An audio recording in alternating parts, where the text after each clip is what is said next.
Did we miss you at the Y today? Well, don't worry, if you didn't make it, I'm going to show you exactly what we did. So we were showing everyone how to force bulbs inside. So you can force a number of different bulbs, including narcissus, tulips, hyacinth, muscari. Today we chose Paperwhites. They come up on a tall green stem and have a little spray of white flowers, a bit like a daffodil. They're super cute and they're very, very fragrant.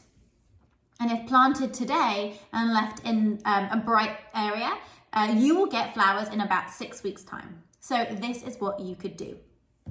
Choose a glass dish. So you can pick something up from the dollar store, or this is an old yogurt pot.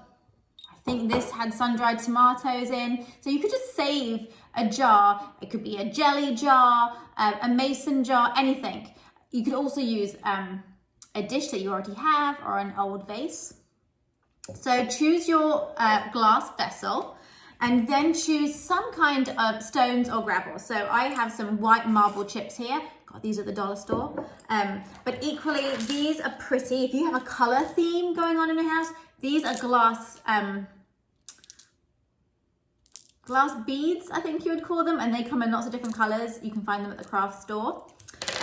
You could even use, these are shells just kind of ground up, but these have a nice kind of shimmer to them. You could also use pea gravel from your yard. You can even just use water. Now, the reason I like stones, because as the roots grow, they grow down into the stones or gravel, and that anchors your bulb so it won't fall over, especially when it gets a bit top heavy when your flowers bloom.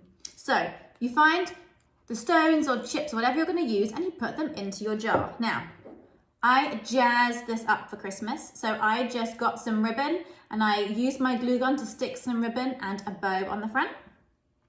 I'm then going to put in my stones. I'm going to make sure that it's, as you can see this way, it's about half full. So I'm going to just shimmy that out. To make it extra festive, I have some greens. So if you go outside, maybe on your street, in your yard, in the park, a neighbor's tree, you can maybe trim some, this is some kind of cedar, or maybe there's a fir tree somewhere. So I chose a bit of fir. And this will give it just a little bit of interest while it's still blooming. So I just tucked mine in the back. Today at the Y, we were gluing on the cedar or arborvitae, whatever you might have, and that looks really pretty too. I'm going to get my bulb, place it in there, kind of nestle it in so it doesn't fall over, and then pour in water up to the top of the stones. So you don't want to submerge your bulbs, just get its bum wet. You just want the roots to get wet. So here we go. You know what I'm going to do? Actually, so I don't drown it, I'm going to take out the bulb, pour in my water, and place my bulb. You can kind of give it a wiggle. Do it that way. So it doesn't fall. There we go. All right. Now this will look beautiful on your kitchen counter, but it's a really great little gift. Maybe a neighbor, maybe the dog walker. There we go. Happy holidays, everyone. Bye. So don't forget to keep your bulb watered. Every few days, check the level of the water and top it up to the level of the stones.